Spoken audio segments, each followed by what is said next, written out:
අයිබෝවන් සුබ දවසක් ප්‍රාර්ථනා කරනවා. අදත් ස්වරණ වැඩසටහන මෙලෙසින් ආරම්භ කරන්නට අපි සූදානම් වෙන්නේ. දැන් අද දවසේ අපි කතා කරන මාතෘකාව ටිකක් මේ අපි අතර මේ රෝගය කියලා අපි කිව්වට සමහරක් වෙලාවට මේක රෝගයක් වෙන්නේ කොහොමද කියන කාරණාව පිළිබඳව අපි කතා කරමු. මේ අපි කවුරුත් අතර මේ දේ තියෙනවා. ඒ කියන්නේ කෙන්ඩා පෙරලීම කියන දේ අපිට එදිනදා ජීවිතයේදී සමහරක් අවස්ථාවන් වලදී මුණ පාන්න සිද්ධ වෙන සිද්ධියක් විදිහට තමයි අපි දකින්නේ. හැබැයි මේක රෝගයක්ද? කෙන්ඩා පෙරලනවා කියන සිද්ධියට එහෙම නැත්නම් මේ සිදුවීමට අපි ඕන තරම් මුණ දෙනවා. මේක රාත්‍රියේ නිින්දෙදි වෙන්න පුළුවන්. ඇඳේ ඉද්දි වෙන්න පුළුවන්. නැත්තම් ක්‍රීඩා කරද්දි වෙන්න පුළුවන්. මේක වැඩි වශයෙන් සිද්ධ වෙනවා අපි දකිනවා. සමහරක් ක්‍රීඩිකාව වෙන්නවා තමන්න ඒ නිරත වෙන ක්‍රීඩාවේ අපි තරගයකට මුහුණ දෙද්දි ඒ තරගය තුලදී කෙන්ඩා පෙරලීම කියන කාරණාව අපිට අහන්න ලැබෙනවා. එහෙම නැත්නම් මස් පිඩු පෙරලීමේ වේදනාව. මොකක්ද මේ වේදනාව? මේක රෝගයක්ද කියන කාරණාව පිළිබඳව අද දවසේ අපි කතා කරනවා. හම්බන්තොට ආයුර්වේද මහරෝහලේ සර්වාංග රෝග පිළිබඳ වෛද්‍ය නිලධාරී කීර්තිශ්‍රී දේශමාන ගෞරවාචාර්ය වෛද්‍ය නිලධාරී අනුර විජේසේකර වෛද්‍යතුමන් වෙනද වගේම අපිත් එක්ක සම්බන්ධ වෙනවා සුවර්ණ වැඩසටහනට. අයිබෝවන් කියලා ඔබතුමන්ව පිළිගන්නවා. අයිබෝවන් ඔබතුමන්ට. හොඳයි වෛද්‍යතුමනි මේ අපි අද කතා කරන්නේ මේ කෙන්ඩා පෙරලීම. මට දැනගන්න ඕනේ මුලින්ම මේක රෝගයක්ද එහෙම නැත්නම් මේක එක්තරා එක සිදුවීමක්? කෙන්ඩා පෙරලීම මස් පිඩු පෙරලීම කියන්නේ එක පැත්තකින් අපේ මෙහෙමයි රෝගය ඉස්සෙල්ලා බලමු රෝගයක් කියන්නේ මොකක්ද කියලා. දැන් මේ අපි රෝග ගැන රෝගයක් කියන්නේ ඕ සිතට හෝ කයට පීඩනයක් ලබා දෙයි නම් වේදනාවක් ලබා දෙයි නම් කැක්කුමක් ලබා දෙයි නම් ඒ රෝගයක් වෙනවා. ආයුර්වේද කියලා තියෙනවා එහෙම. කියන්නේ වේදනාවක් ලබා දීම. දැන් කෙන්ඩා නැත්තම් මස් පිඩු පෙරලීම අපිට වේදනාවක් ලබා දෙන බැවින් ඒ රෝග තත්වයක් කියලා විස්තර කරලා තියෙනවා. මේක ආයුර්වේද වෛද්‍ය විද්‍යාවේ මේක වාත රෝග යටතට අයිති වෙන මාංශ පේශී වල ක්‍රියාකාරීත්වය, මාංශ පේශී වල චලන හැකියාව, මාංශ පේශී වල ශක්තිමත් භාවය අඩුවීමේ රෝග තත්වයක්. ඒක නිසා වාතයේ ප්‍රමුඛත්වය තමයි මේක තියෙන්නේ. මේක අපි සාමාන්‍යයෙන් අර අනිත් රෝගත් එක්ක ලොකුවට කතා නොකරුවත් මේකත් සාමාන්‍යයෙන් විවහාරය වෙන ජනතාව අතර තියෙන මේක හැදෙනකොට තමයි මතක් වෙන්නේ. කියන්නේ දැන් අනිත් රෝග කාලයක් එක්කනේ එවනේ. කාලයක් දිගටම එන රෝග ටිකක් අනිත් ඒවා. මේක එහෙම නෙමෙයි. මේක එකපාරටම රාත්‍රී කකුල් දෙක දිගෑර ගන්න බෑ, නවා ගන්න බෑ. මාංශ පේශි හිර වෙලා, තද වෙලා. උදේට කියනවා මේම මගේ කකුල තද වුණා, හිර වුණා කියලා. මේක එන්නේ මේ සතිය ධනිස් සංදියත් වල්ලුකර සංදියත් අතර තියෙනවා කාප් මසල් කියලා. නැත්තම් කෙන්ඩා කියලා. මෙන්න මේක එක පැත්තකට හැරෙනවා. රෑට නිදා ගන්න ගියාම රෑ නිදියේදී මේක එනවා. ඒක පුදුම කැක්කුමක් එන්නේ. ඒ කියන්නේ අධික වේදනාවක් එනවා. ආයිත් ඒක සම මට්ටමට කරගන්න හරි අමාරු අත්ත ගන්න ඕන. මේක සමහර යම්කිසි වෙලාවක් ගත වෙනවා මේක. යම්කිසි වෙලාවක් දැන් ක්‍රීඩකයෝ වුණත් ක්‍රිකට් ක්‍රීඩාව දුවන ක්‍රීඩාවල දුව එකපාර දුවන ටක් ගාලා වැටෙනවා. ඒ කියන්නේ මාංශ පේශි තද වෙනවා, හිර වෙනවා. මාංශ පේශියක සංකෝචනය ඉහිල්වීම ක්‍රියාකාරීත්වයක් තියෙනවනේ. මේ මාංශ පේශි වල තියෙනවා මේ ඒකට අදාළ මේ වැඩක්.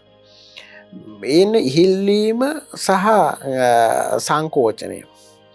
මෙන්න මේ ක්‍රියාවලියට අවශ්‍ය වෙනවා ඉතාමත්ම අවශ්‍යම එකක් තමයි අපිට අවශ්‍ය වෙන ජලය. ජල පදාර්ථ. ඒ වගේම සෝඩියම් ලවණ, මැග්නීසියම් ලවණ, පොටෑසියම් ලවණ, මැග්නීසියම් ලවණ. මෙන්න මේ වයින් ඌනතාවය නිසා සහ ඒ මාංශ පේශිය වැඩිපුර වෙහෙසටපත් වීම නිසා එන මේ රෝග අවස්ථාවක් කියලා මේක විස්තර කරලා තියෙනවා. තවදුරටත් අපි විස්තර කරනවා නම් මේක ගොඩක් දුරට එනවා. ගොඩක් දුරට හිටගෙන ඉඳීම නිසා එනවා. ඒ වගේම වැඩිපුර ව්‍යායාම කිරීම නිසා, වැඩි අසාමාන්‍ය ලෙස ව්‍යායාම කිරීම නිසා එනවා. ඒ වගේම වතුර ප්‍රමාණය අඩුවෙන් ලබා ගැනීම ජලය අඩුවෙන් ලබා ගැනීම නිසා එනවා. ඊළඟට විවිධ ඖෂධ ලබා ගැනීම එක එක රෝගවලට දැන් අපි ගත්තොත් අධිරුධිර පීඩනය ලබා ගන්න ඖෂධ. ඊළඟට වකුගඩු රෝග වලට ලබා ගන්න ඖෂධ, හෘද රෝග වලට ලබා ගන්න ඖෂධ. එක් රෝග වලට ගන්න ඖෂධ වල තියෙන අතුරු ආබාධයක් වශයෙන් මේක එනවා. ඊළඟට දැන් මුත්‍රාගත රෝග ගත්තම වැඩිපුර මුත්‍රා පිටවීම, ශරීරයෙන් ජල පදාර්ථ ඉවත් වීම.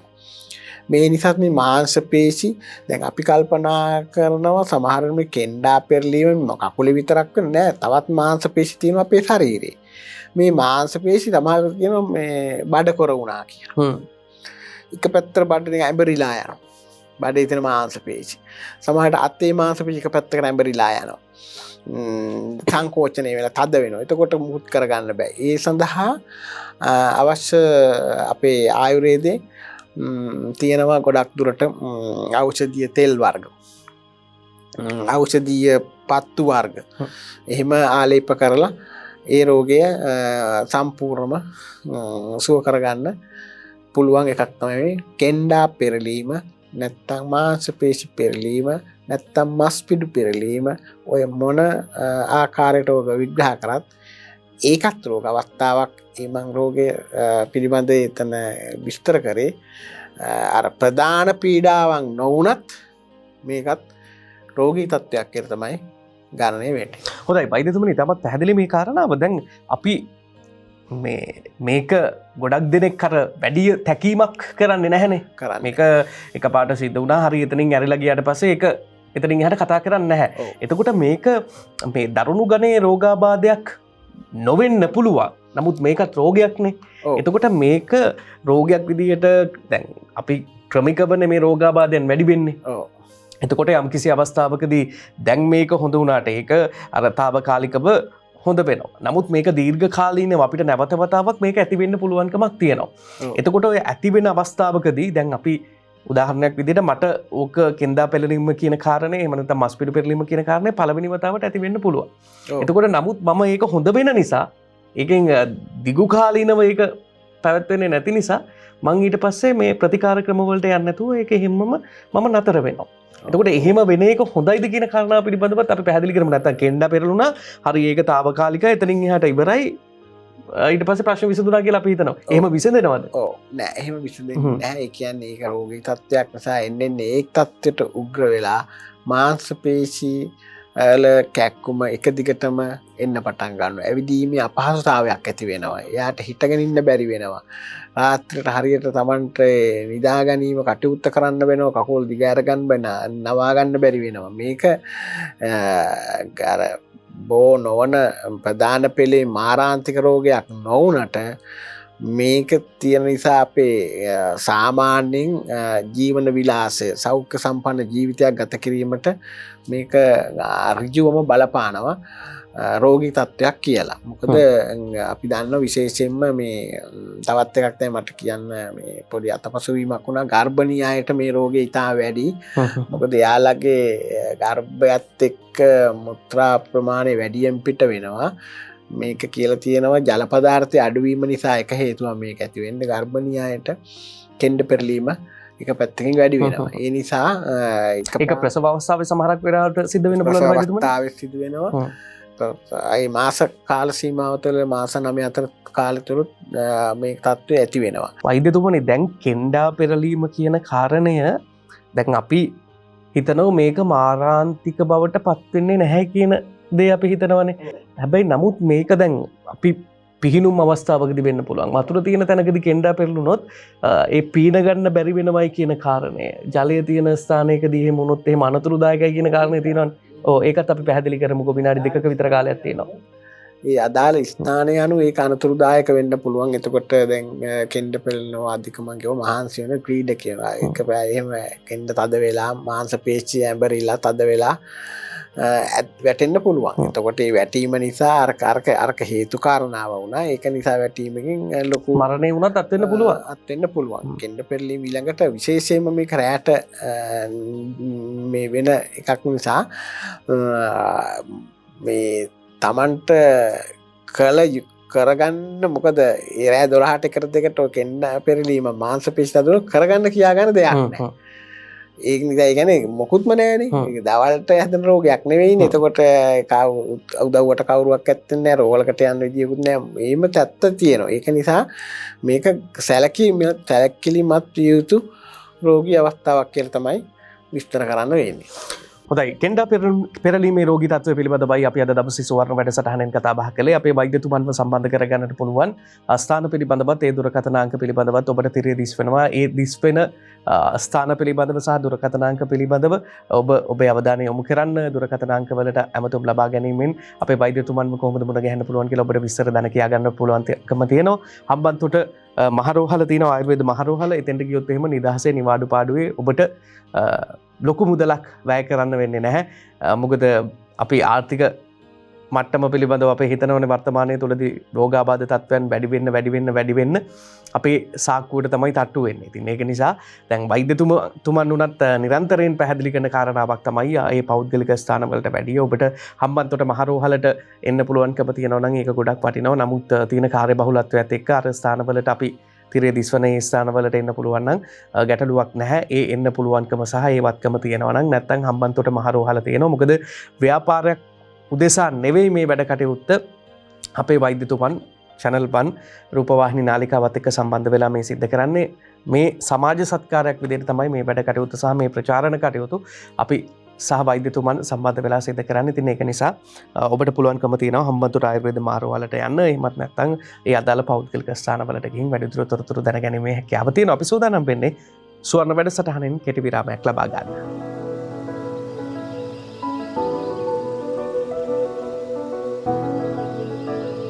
සුව අරණ හොඳයි විරාමෙන් අනතුරුව ඔබ නැවතත් ස්වර්ණ වැඩසටහන සමගින් සම්බන්ධ වෙන්නේ. අද දවසේදීත් අපි සම්බන්ධ කරගෙන ඉනවා දේශමාන්‍ය ගෞරවාචාර්ය වෛද්‍ය නිලධාරී අනුර විජේසේකර වෛද්‍යතුමන්ව. වෛද්‍යතුමන් නිරන්තරයෙන් ස්වර්ණ වැඩසටහන සමගින් සම්බන්ධ වෙලා ආයුර්වේද වෛද්‍ය විද්‍යාව පිළිබඳව අපිට අවබෝධයක් ලබා දෙනවා. වගේම අපට තියෙන රෝගාබාධයන් වලට ආයුර්වේද ප්‍රතිකාර ක්‍රම මොනවද තියෙන කියන දේ පිළිබඳවත් අපිට කරුණු කාරණා පැහැදිලි කරනවා. අද දවසේ අපි කෙන්ඩා පෙරලීම පිළිබඳව සාකච්ඡා කරමින් හිටියේ. වෛද්‍යතුමනි මේ දැන් අර කෙන්ඩ පෙරලන එක එවලට සිද්ධ වෙන දෙයක්නේ. සහ එවලටම අපිට ඒක මේ අර निराකරණය කරගන්න මේ ප්‍රශ්නේ විසඳ ගන්න පුංචි වෙලාවකින් පුළුවන් කෙන්ඩ පෙරළුණාට පස්සේ. හැබැයි මේක මාරාන්තික බවට පත් වෙන්නත් පුළුවන් මේ දේ නිසා වෙන. දැන් අපිට ඒ වගේ තත්වයක් ඇති වුණාට පස්සේ අපිටම කරගන්න පුළුවන් ප්‍රතිකාර ක්‍රමයක් මොනවා හරි තියෙනවද කියන කාරණාවත් අපි පැහැදිලි කරගන්න. තමයි කෙන්ඩ පෙරලීම අවම කරගන්න පුළුවන්. නිදාගන්නට කලින් නිදියහනට කන්න කලින් හොඳ උස වතුර වීදුරුවක් බීම නිසා. වතුර වීදුරුවක් බීමෙන් ඩිහයිඩ්‍රේෂන් කියලා කියන්නේ ඕකේ තත්ත්වය. ඒ කියන්නේ ජල පදාර්ථය ලැබීම නිසා කෙන්ඩ පෙරලීම අඩු වෙනවා. ඊළඟ කාරණාව තමයි කෙන්ඩ පෙරළුණු අවස්ථාවකදී මාංශ පේශිය මාංශ අතින් මසාජ් කරමින් ඉහළට පෙරළුණු පැත්තට විරුද්ධ පැත්තට අත ගෑම නිසා ඒකට උණුසුම් ජලය වීදුරුවක් අරගෙන උණුසුම් ජලයෙන් පොඟවමින් තැවීමක් මගින් මේක සුව කරගන්න යම් මට්ටමකට මේ අර නිවෙසදී අත්බෙහෙතක් විදිහට සිද්ධ කරන්න පුළුවන්. ඊළඟ කාරණාව මේ තමයි ලුණු වතුර ටිකක් අරගෙන රෙදි කෑල්ලක පොඟවලා තැවීම මගිනුත් මේක කරගන්න මේ නිවසේදී කරගන්න පුළුවන්. අපේ ආයුර්වේදයේ තියෙනවා ආකාර 3ක්. එකක් තමයි රෝග වළක්වාගෙන. දෙවැනි කාරණාව තමයි දැන් රෝග වළක්වා ගැනීමට දැන් උදාහරණයක් කිව්වා කෙන්ඩ පෙරලීම අවස්ථාවකදී රැයට ඇල්වත හොඳ වතුර උණුසුම් වතුර වීදුරුවක් බීම නිසා යම් සහනයක් ලැබෙනවා. අන්න රෝගය වළක්වා ගැනීමට උපදෙසක්. ඊළඟ කාරණාව තමයි රෝගයට ප්‍රතිකාර කිරීම. දැන් එහෙමත් අඩු වෙන්නේ නැත්නම් ඒකට බෙහෙත් ගන්න අවශ්‍යයි. රෝගයට ප්‍රතිකාර කරනවා. දැන් රෝග වළක්වා ගන්නවා ඊට අදාළ ඒත් හැදෙනවා. එහෙනම් ප්‍රතිකාරය ඖෂධ ලබා. ඊළඟ එක තව ආකාරයක් තියෙනවා. එයාට රෝගයක් නැහැ. හැබැයි නිරෝගීකම දිගටම පවත්වා ගන්න. දැන් අපි හිතමු ඕක ගෙදර තියෙන බිත්තිය පළුදු කරන්නේ නැතුව දිගටම ඒ විදියටම සකස් කර තියාගෙන ඉන්න. ඒක නිරෝගීකම වැඩි කර ගැනීම. දැන් බිත්තියක් මොකද්ද කරන්නේ? ටිකක් අවුරුද්දක් විතර ගියාම මේ බිත්තිය සායම් පාර ගන්නවා. හැබැයි බිත්තිය කැඩිලත් නැහැ, බිඳිලත් නැහැ, පළුදු වෙලත් නැහැ, ඉරිතලලත් නැහැ. අපි නිකන් සායම් කරගෙන සායමක් ගන්නවා. ඒක තමයි ශරීරය. නිරෝගීතාවය පවත්වාගෙන යන්නේ කොහොමද කියලා අපි තීරණය කරනවා. එහෙනම් නිරෝගීතාවය කියන්නේ දැන් අපි කෙන්ඩ පෙරලෙන යම් කිසි කෙනෙකුගේ. ඒක ආදේශ කරනවා. කෙන්ඩ පෙරෙන්නේ නම් කෙන්ඩ පෙරලීමට අනාගතය වෙන්න පුළුවන්. ඒකට ඊටාත්ම වැදගත් වෙනවා තමන්ගේ ලවණ ප්‍රමාණය පරීක්ෂා කර ගැනීම. කියන්නේ අපි දන්නවා මේ රීනල් ෆන්ක්ෂන් ටෙස්ට් කියලා කියන්නේ නැත්නම් සෝඩියම් ලවණ පොටෑසියම් ලවණ ශරීරේ කොහොමද තියෙන කියලා ඉලෙක්ට්‍රොලයිට්ස් කියලා පරීක්ෂණ. ඒ වගේ රසායනාගාර පරීක්ෂණ මගින් නැත්නම් මුත්‍රා පරීක්ෂණ මගින් තමන්ගේ නිරෝගී යාට මේක කියන්නේ නිරෝගී හැබැයි යාගේ ඉදිරි අනාගතයත් නිරෝගී කරන්න එපා. දැන් නිරෝගී තව මාස 4ක 5කින් ආය රෝගී වෙන්න පුළුවන්. අන්න ඒක තමයි එක පැත්තකින් ආයුර්වේදයේ අරමුණ. ඒ නිසා ආයුර්වේද වෛද්‍ය විද්‍යාවේ ඒ අරමුණ ඒ ඉලක්කය කරා යන්න ලොකු සේවාවක්. මම හිතන්නේ සේවාව මනින්න බෑ, මිල කරන්න බෑ. ඒකට අමිල සේවාවක්. ඒ ඩයලොග් TV channel 1 රූපවාහිනියෙන් කරන මෙහෙයට මගේ කෘතඥ පූර්වක ස්තුතිය මේ අවස්ථාවේදී මම ඉතාම සතුටින් ප්‍රකාශ කරන්න කැමතියි. හොඳයි, බොහොමත්ම ස්තුතියි වෛද්‍යතුමනි. ඒ පිළිබඳව අපිට සහ ප්‍රේක්ෂකයින්ට ප්‍රකාශ කිරීමත් ඒ පිළිබඳව ඇගීමත් පිළිබඳව කොහොම නමුත් අපි අද දවසේ කතා කරන්නේ මේ කෙන්ඩා පෙරලීම කියන කාරණාව පිළිබඳව. එහෙම නැත්නම් මස්පිඩු වල අධික වේදනාව, මස්පිඩු පෙරලීම කියන දේ පිළිබඳව කතා බහ කරමින් හිටියේ. එතකොට වෛද්‍යතුමන් දැන් අපි අත්බෙහෙත් කියන දේවල් අපිට එදිනෙදා ජීවිතයේදී අවශ්‍ය වෙනවා සහ අපි දන්න කියන දේවල් තියෙනවා. පොඩ්ඩක් පිහියකට තුවාල වුණොත් එහෙම මේ සෑහෙන ලොකු කැපීමක දෙන මේ අපි අත්බෙහෙත් වර්ග තියෙනවා මේ ආයුර්වේද වෛද්‍ය විද්‍යාව තුලත් එහෙම නැත්නම් මේ හෙළ වෙදකම තුලත් ඒ වගේ අත්බෙහෙත් වර්ග තිබ්බා. ඉතින් මේ අත්බෙහෙත් වලින් සුව කරගන්න පුළුවන්. දැන් මේක නිට්ටාවටම සුව නොවුනත් එවලේ එන වේදනාව සුව කරගැනීමේ හැකියාව තියෙනවා. ඉතින් අපි මේ වැඩසටහනේදී ඔබට එවලේ යම්කිසි වේදනාවක් ආවොත් මේ කෙන්ඩා පෙරලීමේදී මොන වගේ දේවල්ද කරන්න ඕනේ කියන දේ සහ එහෙම දෙයක් වෙන්න කලින් මොනවද කරන්න ඕනේ කියන එකත් වෛද්‍යතුමන් පැහැදිලි කළා. ඒකට ඒ දේවල් කරන්න නමුත් මේ වගේ අවස්ථාවකදී දැන් එකපාරටම කෙන්ඩා පෙරළුණාට පස්සේ මේ ෂණික වෙන දෙයට එවලටම දුවගෙන ගිහින් වෛද්‍යවරයෙක් මුණ ගහන්න බැරි වෙයි. නමුත් ඒ රෝගී තත්වයක් නිසාවෙන් යම් කිසි කාලවක බානුවකදී මේක මේ පුංචි වුණත් රෝගාබාධය ලොකු දරුණු කරදරයකට ඔබට මුණ දෙන්න සිද්ධ වෙන අවස්ථාවක් වෙන්නත් පුළුවන්. ඉතින් ඒක නිසා ඒ අවස්ථාව මගහැරව ගන්න ඔබට වෛද්‍ය ප්‍රතිකාර සඳහා යොමු වෙන්න පුළුවන්. ආයුර්වේද ප්‍රතිකාර ක්‍රම තියෙනවා. එතකොට ඒ ප්‍රතිකාර ක්‍රම වේදයන් මගින් ඒ දේවල් සුව කරගන්න කියන එක තමයි අපි ඔබට මතක් කරන්න සූදානම් වෙන්නේ. ඉතින් අවසාන මිනිත්තු කිහිපය ගත වෙන නිසාවෙන් මේ කෙන්ඩා පෙරලීම කියන රෝගී තත්ත්වය පිළිබඳව අවසාන වශයෙන් අපිට වෛද්‍යතුමනි මොනවද කියන්න තියෙන්නේ? ඔව්, කෙන්ඩ පෙරලීමේ රෝගී අවස්ථාවක් යම්කිසි රෝගීෙකුට තිබේ නම් යම්කිසි ක්‍රීඩකයෙකුට තිබේ නම් අනිවාර්යයෙන්ම තමන්ගේ ප්‍රදේශයේ වෛද්‍ය නිලධාරි කෙනෙක් රජයේ පිළිගත් රජයේ රෝහලක ආයුර්වේද හෝ අපේ බටහිර වෛද්‍යවරයෙක් හමු වෙලා ඒ පිළිබඳ විස්තර ප්‍රකාශ කළා. මොකද කෙන්ඩ පෙරලීමත් එක්ක වෙන වෙන රෝග තත්ත්ව වෙන්න පුළුවන්. ඒක සමහර රෝගයක මූලික ලක්ෂණයක් වෙන්න පුළුවන්. සමහරට ගන්න ඖෂධවල එයා දෛනිකව ගන්න අධිරුධිර පීඩන ගන්න ඖෂධවල මාත්‍රාව වෙනස් කරන්න පුළුවන් සමහර වෙලාවට. ඒ ඖෂධවල වෙනස් වීම නිසා වෙන්න පුළුවන්. ඒ නිසා වඩාම හොඳ ක්‍රමය තමයි මට මෙවැනි අවස්ථාවකදී ප්‍රතිකාර ගැන ප්‍රකාශ කරන්න අපහසුයි. එහෙමනම් ඒ සඳහා රෝගියා පරීක්ෂා කරලා බලන්න සිද්ධ වෙනවා නේද? පරීක්ෂා කළා තමයි කතා කරන්න වෙන්නේ. වැඩිදුර විස්තර සඳහා අවශ්‍ය තොරතුරු ලබා ගැනීමට 077යි 181යි 73 76 දුරකථනයෙන් යම් මට්ටමකට උපදෙස් ලබා ගන්න පුළුවන්. නමුත් ඉතින් මේ දුරකථන මාර්ගයෙන්ම රෝග සුව කරන්න බෑ. මෙහෙමනම් දුරකථන මාර්ගයෙන් රෝග සුව කරගන්න පුළුවන් නම් ලංකාවේ තියෙන රෝහල් ටික ඔක්කොම වහලා දාන්න ඕන. රෝහල් වහලා දාලා දුරකථන ටිකක් ලබා දුන්නා නම් මම හිතන්නේ රටේ තියෙන ඔය සෞඛ්‍ය සඳහා වියදම් කරන මුදල් මම හිතන්නේ ගොඩක් දෙනෙක් ඔබතුමාට දුරකථන මගිනුත් අර සමහරක් වෙලාවට අබතුම් ලබා දෙනවා ඇති නේද? දුරකථන වලින් එන්නේ ඇමතුම්. ඉතින් මම මෙතන කියන්න ගන්නේ මේ සේවාව මම්ම හමු වෙන්න කියලා එක අදහස් කරන්නේ නැහැ. අපි හිතමු කුරුණෑගල රෝගියෙක් කතා කරනවා. කුරුණෑගල රෝගියෙක් වුණා කුරුණෑගල ආයුර්වේද රෝහලට යන්න පුළුවන්. ඒක පිළිබඳ අපේ වෛද්‍යවරු ඉන්නවා. බටහිර වෛද්‍යවරුත් ඉන්න බටහිර රෝහලට. අපි හිතමු මින්නේරිය පොළොන්නරුවෙන් කතා කරා කියන්නේ. පොළොන්නරුවේ ඉඳලා හම්බන්තොට එන්න ඕනේ නැහැ.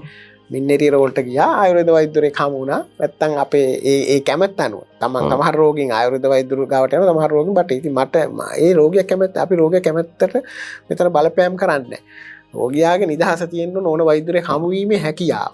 හැබැයි හොඳ වෛද්‍යවරයෙක් හමු වෙන්න ඕනේ වෛද්‍යතුමනි නේද? හරියටම හරි හොඳ වෛද්‍යවරයෙක් රජයේ පිළිගත් රජයේ රෝහලක සේවය කරන ඒ පිළිබඳ අත්දැකීම් පළපුරුදු කලපුරුද්ද තියෙන හොඳ වෛද්‍යවරයෙක් හමු වෙන්න ඕනේ. ඒ හොඳ වෛද්‍යවරයා හමු වෙන්න කියන්නේ ජනතාවට තියෙන ආදරය නිසා. නැත්නම් ජනතාව අමාරුවෙන් හම්බ කරන මුදල් ටික විවිධ විදියට ලබා ගැනීමට වෙන වෙනත් අය බලාගෙන ඉන්නවා. අමාරුවෙන් හම්බ කරන මුදල් ටිකෙන් නිවැරදි වෛද්‍යවරයෙක් හමු වීම ඉතාමත්ම කාලෝචිතයි. ඉතාම වැදගත් මේකත් නිරෝගීතාවය සඳහා. හොඳයි ඉතින් අර මානසික නිරෝගීතාවය තියෙන්න ඕනේ ඕනම රෝගයක් හොඳ වෙන්න මානසික නිරෝගීතාවයත් බලපානවා. ඉතින් ඒක හින්දා අපි අනේ මට මේ ලෙඩේට මෙච්චර සල්ලි ප්‍රමාණයක් යනවා කොහොමද මම මේක හොයන්න කියලා සමහරක් අවස්ථාවන් වලදී පසුතැවෙන රෝගීන් අපි දකිනවනේ. ඉතින් ඒතකොට මානසික සුවයක් නැහැ කායික සුවයක් නැහැ. ඉතින් ඒක නිසා මේ දෙකම හොඳට තියාගන්න නම් අපි හොඳ සේවාවක් ලබා දෙන ඒ වගේම තමයි මේ නිරෝගීකම අගයන මානුෂීයත්වයේ තියෙන හොඳ තැනකින් ප්‍රතිකාර ලබා ගන්නට ඕනේ. අනිත් එක තමයි අපේ රෝගය අනිවාර්යයෙන්ම සුව වෙන තැනකින් තමයි අපි ප්‍රතිකාර ලබා ගන්නට ඕනේ. ඉතින් මේ පිළිබඳව අපි සාමාන්‍ය ජනතාවට මහ ජනතාව විදිහට ප්‍රේක්ෂක ඔබට අපි සුවර්ණ වැඩසටහනෙන් කියන්න හේතුව තමයි මේ දේවල් පිළිබඳව දැනුවත් වෙන්න. එතකොට ඔබට ක්‍රියාත්මක වෙන්න පහසුයි සහ ඔබට ඒ ක්‍රියාත්මක වෙන ආකාරය පිළිබඳව යම් කිසි විදිහකට මඟ පෙන්වීමක් තියෙනවා. ඉතින් ඒක නිසා මේ සියලු දේවල් සුවර්ණ වැඩසටහනෙන් අපි ඔබට සමීප කරන්න. සූදානම වැඩසටහන නිමාවටපත් කරන්න. තිරේ අපේ වෛද්‍යතුමන්ව සම්බන්ධ කරගන්න පුළුවන් මේ WhatsApp දුරකථන අංකය පෙර සඳහන් වුණා. ඒ වගේම විටින් විට අපි සඳහන් කළා වෛද්‍යතුමන්ව මුණ ගැහෙන්න පුළුවන් ඒ ස්ථානවලට ගිහින් ඔබ කාර්යබහුලයි නම් වෛද්‍යතුමන්ව මුණ ගැහෙන්න පුළුවන්. නැත්නම් හම්බන්තොට ආයුර්වේද මහරෝහල තියෙනවා. එතනට ගිහින් එතුමන්ව මුණ ගැහෙන්නත් පුළුවන්. අපි ස්තුතිවන්ත වෙනවා හම්බන්තොට ආයුර්වේද මහරෝහලේ සර්වාංග රෝග පිළිබඳ වෛද්‍ය නිලධාරී කීර්ති ශ්‍රී දේශමානික ආචාර්ය වෛද්‍ය නිලධාරී අනුර විජේසේකර වෛද්‍යතුමන්ට අද දවසේදීත් සුවර්ණ වැඩසටහනට සම්බන්ධ වීම පිළිබඳව ආයිබෝන් බොහොම ස්තුතියි ඔබතුමන්ට. එහෙමනම් අපි සූදානම් වෙන්නේ සුවර්ණ වැඩසටහනෙන් සමුගන්නට යලිත් දවසක හමු වන බලාපොරොත්තු වෙන්නේ. අපි සමුගන්න ඔබට සුබ දවසක් සුව දවසක්